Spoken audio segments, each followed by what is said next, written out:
Ah yes, Pixagon 3D.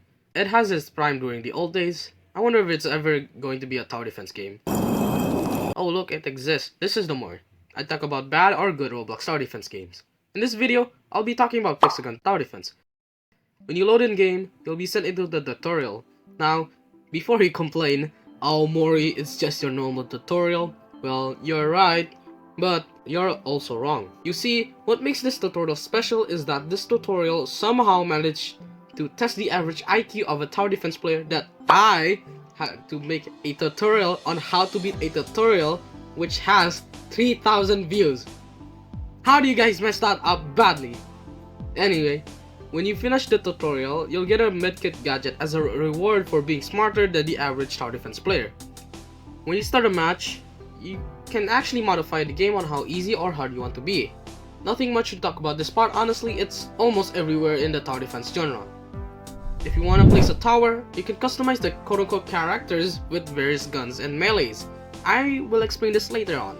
When you make your own characters, or whatever you want to call it, it has the same upgrade system like Tower Blitz and Tower Defense X. But instead of it being locked to prevent you from upgrading further ahead, it'll actually allow you to continue instead of blocking you. You can literally add any gun to a character you want, and yes, that means you can use Exploiter with knife for some reason. A lot of strategies to make too, and that's what I usually like about Pixagon Tower Defense. Most of the time, you might not win a round because of a single small mistake you did, but it just really depends on how you play. This thing I mentioned at the beginning of the video about the medkit gadget, so about that, you can help your towers by killing some enemies that leaked or just want to help when they're stunned.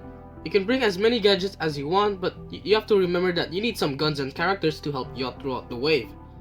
I would go into detail on what each gadget does, but I don't think you need to know, because you know the functions already. The waves are really boring, so I'll speed it up while I'm explaining stuff. When you reach to the boss, you'll see two different stuns.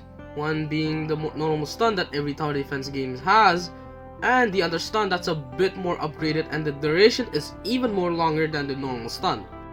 The normal stun can be healed by using the medkit gadget you got during the completion of the tutorial, or by using medical station by buying in the shop. The other one, being the more upgraded version of the stun, can be only healed by resurrection and nothing else. There's also a ton of very unique enemies, like that one crystal thing that revives every time it dies until it has its limit. And then there's the skeleton where if it dies, it just lays there.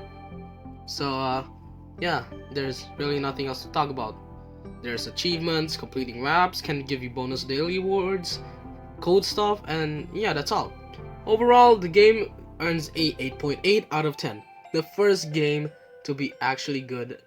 What I mean by that is the first tower defense game to be good in this video. So yeah, see you in the next video, I guess. I'm not sure what tower defense game I'm gonna be reviewing next, but who knows, who knows.